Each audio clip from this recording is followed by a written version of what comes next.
हिंदी व्याकरण जो है मैं 10th क्लास को रिवाइज करा रहा था उधर, आपको भी करा देता हूँ, आपके परीक्षा में जाएगा। शुरुआत अक्षर से करते हैं जी। हिंदी व्याकरण में अक्षर और वर्ण एक ही चीज़ है जी। पहले संस्कृत में दोनों अलग अलग मानते थे कि अब दोनों से उसकी प्रासंगिकता नहीं है, अब दोनों एक ही है। समझिए, ध्वनि की सबसे छोटी इकाई को अक्षर या वर्ण कहते हैं, आप पहले से पढ़े हुए हैं। यस। अक्षर जो है वो दो तरह के होते हैं, नहीं, जी। स्वर और व्यंजन। जिन वर्णों को हम स्वतंत्र रूप से बोलते हैं, बिना किसी वर्ण के उच्चारण के बोलते हैं, उनको हम स्वर कहते हैं। जी। स्वर वर्ण। जी। और जिन वर्णों को हम स्वर व्यंजनों की सहायता से बोलते हैं, उसको हम व्यंजन वर्ण कहते हैं। जी। इसमें दिक्कत नहीं है। स्वर वर्ण जो है वो 11 होते हैं और व्यंजन वर्ण 33 होते हैं। ठीक है जी। अब दोनों को जोड़िएगा तो 44 आता है, मतलब हिंदी के मूल अक्षर 44 है। यस। मूल अक्षर की बात नहीं कर रहा हूँ, मूल अक्षर की बात कर रहा हूँ। और परीक्षा के ख्याल से आपको यही याद रखना है। जी। बाकी बहुत सारी बातें हैं, उतना डिटेलिंग में नहीं जाना है, अंदर डीप नहीं जाना है, इतना आपको याद रखना है। इसमें कोई दिक्कत नहीं। हिंदी में मूल अक्षर कितने हैं? 44। स्वर वर्ण कितने हैं? 11। व्यंजन वर्णों की संख्या 33।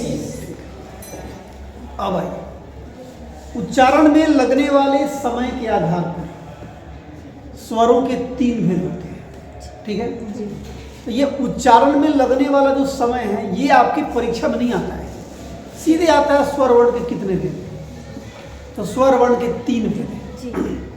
हम लोग पहले भी पढ़े थे, मैं रिवीजन करवा रहा हूँ आपको। पहला हर्ष स्वर है, जी। दूसरा दीर्घ स्वर है और तीसरा प्लुत स्वर है। ठीक है, जी। 3 जो है भेद हैं स्वर वर्ण। हर्ष स्वर को एक मात्रिक स्वर भी कहते हैं। ठीक है, दीर्घ स्वर को द्विमात्रिक स्वर कहते हैं और प्लुत स्वर को त्रिमात्रिक स्वर कहते हैं। बात खत्म। हर्ष स्वर वैसे स्वर हैं जिनको बोलने में सबसे कम समय लगता है, सबसे कम समय लगता है। जैसे अ है, जैसे हर्ष ई है, जैसे हर्ष उ है, री है, इनको बोलने में सबसे कम समय लगता है। ये 4 है, इनकी संख्या 4 है। दीर्घ स्वर कौन है? तो जिसको बोलने में हर्ष स्वर से अधिक समय लगता है। जैसे आ है, जैसे दीर्घ ई है, दीर्घ उ है, ए ए ओ अ है, ये 7 है। कितने हैं? 7। तो 7 4 11, यही खत्म। प्लुत स्वर क्या है? उनके उच्चारण में सबसे अधिक समय लगता है। जैसे ओम बोलते हैं, जैसे राम बोलते हैं, जैसे कुछ नाम बोले उसमें अ लगा दिए, तो वो सभी प्लुत स्वर है। तो इस तरह से स्वर के 3 भेद हो गए। अब हम आते हैं व्यंजन की।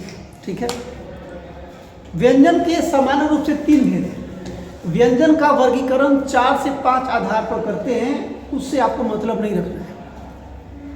आपको व्यंजन का वर्गीकरण 3 तरह से जो होता है उससे मतलब रखना है, जिसका अभी हम बात करने वाले हैं। सीधे आए कि व्यंजन के कितने भेद हैं, तो 3 भेद हैं। कोई आधार अगर नहीं दे तो 3 भेद कहिएगा। पहला है स्पर्श व्यंजन। स्पर्श व्यंजन जो है वो 25 होता है, क से लेकर के म तक। ये क से म तक के जो 25 अक्षर हैं उनको 5 वर्गों में बांटा जाता है। क वर्ग, च वर्ग, ट वर्ग, त वर्ग और प वर्ग। हर एक वर्ग में 5-5 अक्षर होते हैं, ये मिल करके 25 हो गए।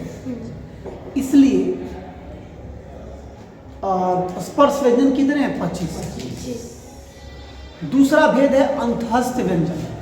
कौन व्यंजन? अंतःस्थ व्यंजन। इनकी संख्या 4 है। ये परीक्षा में पूछेगा ही पूछेगा। य र ल व, ये 4 अंतःस्थ व्यंजन। उसके बाद है ऊष्म व्यंजन। इनकी संख्या भी 4 है।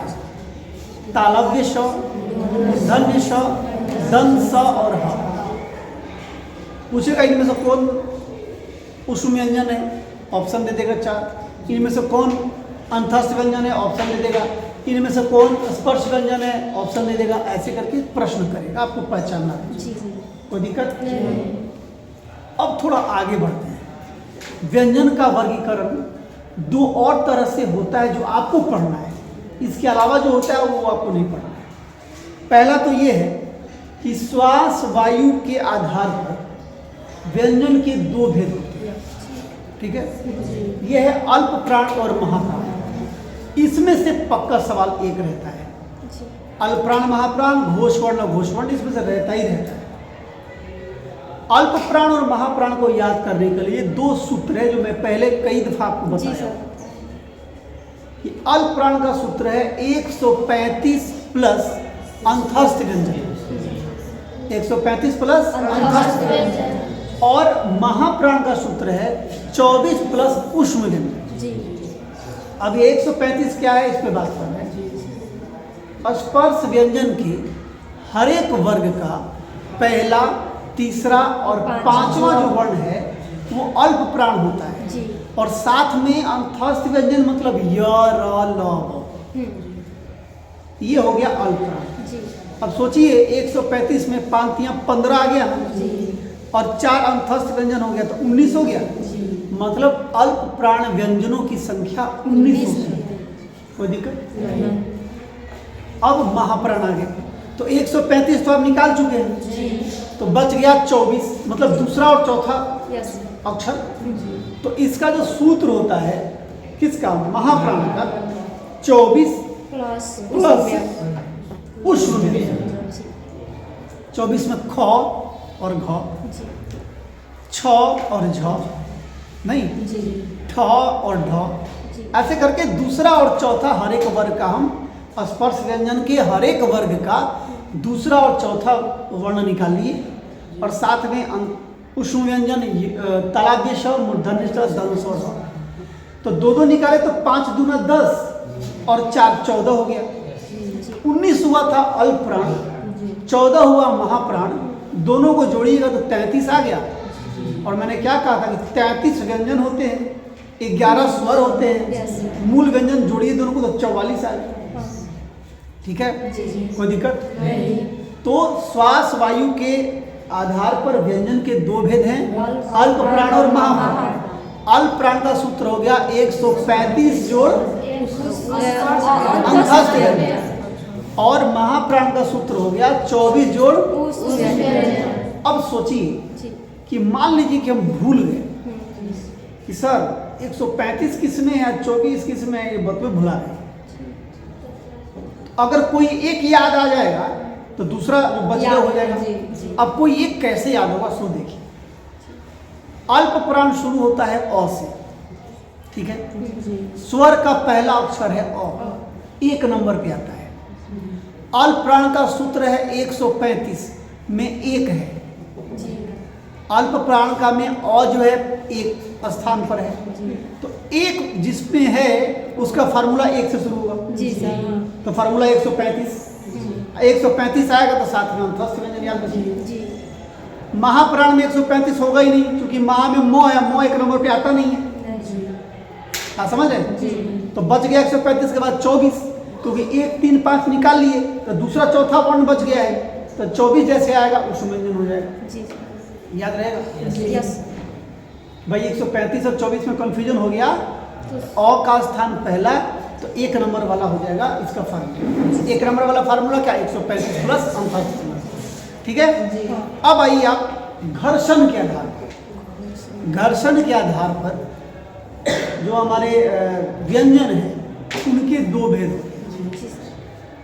एक होता है अघोष वर्ण, दूसरा सघोष या घोष वर्ण। अघोष व्यंजन और घोष व्यंजन, इसका भी सूत्र है जिसके आधार पर आप याद करेंगे। अघोष का सूत्र है 12 प्लस अंतस्थ उष्ण व्यंजन। कौन सा उष्ण व्यंजन, ह रहित, ह को शामिल नहीं करना है। तो कौन बच गया, तालाब्य स, दंत स, तालाब्य स, मूर्धन्य स और दंत स। जी। ह को शामिल नहीं कर पाए। अघोष व्यंजन का सूत्र हुआ क्या? 12 प्लस ह रहित उष्ण व्यंजन। याद रहेगा? अब 12 कैसे आया, क्या कॉम्बिनेशन है? तो देखिए, आप याद कर रहे हैं अघोष, अघोष का नंबर पहला है, जी। 12 में पहला नंबर पे 1 है ना, तो अघोष का 12 का कॉम्बिनेशन हो गया। जी। तो अघोष में हो गया 12 प्लस ह रहित उष्ण व्यंजन। अब आ गया एक, जब हम याद कर लिए 12 निकाल लिए, पहला वर्ण निकाल लिए, दूसरा वर्ण निकाल लिए, तो कौन कौन वर्ण बच गया? तीसरा तीसरा, चौथा और पांचवा। जी। तो मतलब घोष वर्ण का सूत्र हुआ 345 हाँ। प्लस अंतस्थ व्यंजन, और ह जो इसमें से हटाए थे वो ह चला गया उसमें। यस। ठीक है। जी। जी। अब घोष वर्ण का सूत्र हुआ 345 जोड़ क्या क्या? अंतस्थ व्यंजन जोड़ ह। जी। याद रहेगा? यस।